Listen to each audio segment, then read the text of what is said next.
ঠাকুমার সুস্থতা কামনায় সাইকেলে চড়ে কেদারনাথ যাত্রা সেরে বাড়ি ফিরলেন পূর্ব বর্ধমানের আউসগ্রামের নৃসিংহপুর গ্রামের বাসিন্দা ইন্দ্রজিৎ মাঝি।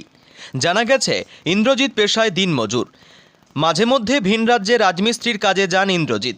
ঠাকুমার স্নেহ ভালোবাসায় বড় হয়েছেন ইন্দ্রজিৎ।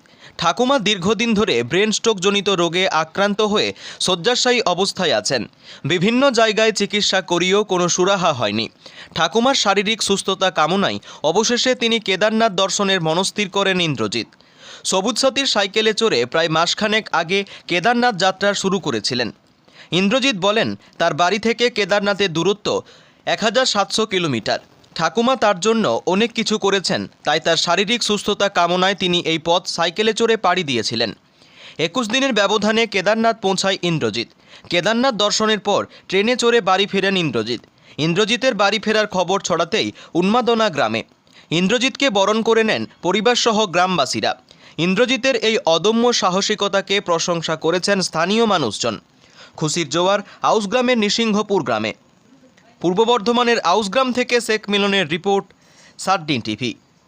আমার উদ্দেশ্য ছিল একটাই, যে আমাকে যে ছোট থেকে যে লালন পালন করেছে, ঠিক আছে, তার খুব অসুস্থ ছিল, মানে ব্রেন স্ট্রোক হয়েছিল, দিয়ে বিছানা থেকে উঠতে পারছিল না এবং মুখে থেকে কথা বেরোচ্ছিল না, ঠিক আছে। প্রচুর টাকা খরচা হয়ে গিয়েছিলো। এরপর গরিব ঘরে এত টাকা কোথা থেকে আয় করা সম্ভব হচ্ছিল না। সেই জন্যই আমি যে আমার জন্য করেছে, তার জন্য এইটুকু আমি করার জন্য আমি ওইখানে গিয়েছিলাম, যাতে আমার ঠাকুমা সুস্থ হয়।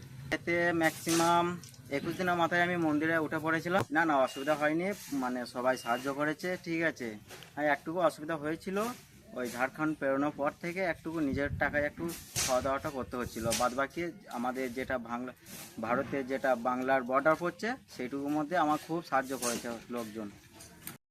1700 থেকে 1800 কিলোমিটার।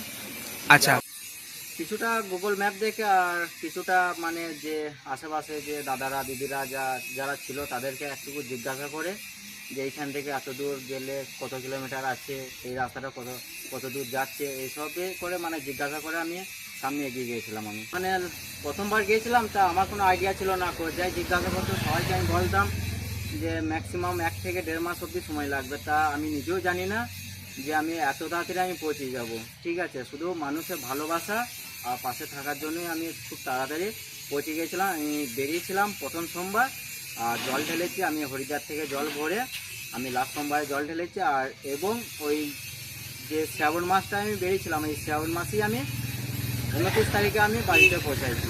আর স্বাভাবিকভাবে হয়েছে, পাগুলো একটুকু অবস্থা খারাপ হয়ে গেছিলো। আর এইদিকে তো গরম, আর ওইদিকে ঠান্ডার জন্য একটুকু জ্বর ঠান্ডা হয়েছিল। তাও নিজেকে আমি হার মানিনি, ঠিক আছে। নিজেকে শক্তভাবে করে আমি বাবার কাছে এগিয়েছিলাম, ঠিক আছে। ওইখানেও ছিলাম 3 দিন ছিলাম। 3 দিনের পর আমি তারপর এসেছি। আমি যারা রাস্তাঘাটে দেখছিল আমাকে যে না আমি সাইকেলে করে ট্রাভেল করছি এত দূর, ঠিক আছে, তারাই খাওয়া দাওয়া কিছু দিচ্ছিল। আর রাস্তাঘাটে থাকার বলতে হয় পেট্রোল পাম্প নয় মন্দিরে থাকছিলাম। আর পেট্রোল পাম্পে খুব বেশি সুবিধা পাচ্ছিলাম না। মন্দিরে খাওয়া দাওয়াটা একটুকু দিচ্ছিল, ওইটুকু। সাইকেল ছাড়া একটা পাম্পচার নিয়েছিলাম, পাম্প করার যন্ত্র, ঠিক আছে। আর কিছু জামা কাপড় নিয়েছিলাম ব্যাগের মধ্যে, আর কিছু ওষুধপত্র, বাস এইটুকু। প্রচুর পরিমাণে সাপোর্ট করেছিল, খুবই ভালোবেসেছে, পাশে থেকেছে, আমার উৎসাহটা দিয়েছে, ঠিক আছে, যাতে আমি এগিয়ে যেতে পারি। আর সত্যি ওরা না থাকলে আমি এত দূর এগোতেই পারতাম না, কারণ এই কাদারায় এত দূর সাহস হচ্ছিল না যে আমি কিভাবে আমি এগিয়ে যাব। আচ্ছা, যার জন্য করছি সে আর কদিন, ঠিক আছে, সে তো আজকে না হয় কালকেও তো চলে যাবে, কিন্তু ওইটুকু যদি না করি সেটা আমার পক্ষে খুবই খারাপ হতো, ঠিক আছে। তার জন্য আমি একা হয়েছিলাম বলে একাই আমি রওনা দিয়েছিলাম ভেদিয়া নৃসিংহপুর থেকে কেদারনাথ। আচ্ছা, আমাদের তো গ্রামে খুবই সবাই গর্বের বিষয় যে ওই একটা ছেলে একা যে 1700 কিলোমিটার রাস্তা পৌঁছাতে পেয়ে ঘুরে এসছে, এটাই আমাদের নৃসিংহপুরের বুকে বিশাল গর্বের ব্যাপার। খুব গ্রামে সব মানুষই খুব উৎসাহ রয়েছে যে হ্যাঁ ছেলেটাকে খুবই বাহবা দিচ্ছে। আচ্ছা, ঠিক আছে। আমাদের গ্রাম থেকে গিয়েছে, আমরা তো স্বপ্নেও ভাবতে পারি নাই যে ও গিয়ে পৌঁছাবে। হ্যাঁ, তো আমাদের গর্ব, শুধু আমাদের গ্রামের গর্ব নয়, হ্যাঁ, আমাদের সারা দেশের গর্ব।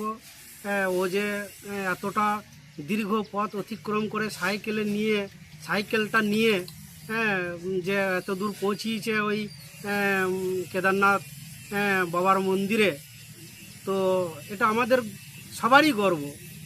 ঠিক আছে, তো ওই সাইকেলটা আমিই বাগিয়ে দিয়েছিলাম। হ্যাঁ, এখান থেকে আমি স্বপ্নেও ভাবতে পারি নাই যে ওই সাইকেল নিয়ে যে ও এত দূর যেতে পারবে। তো সফল হয়েছে। হ্যাঁ, আমরা ওকে ধন্যবাদ জানাই। হ্যাঁ, ওকে আশীর্বাদ করি ও আরও বড় হোক।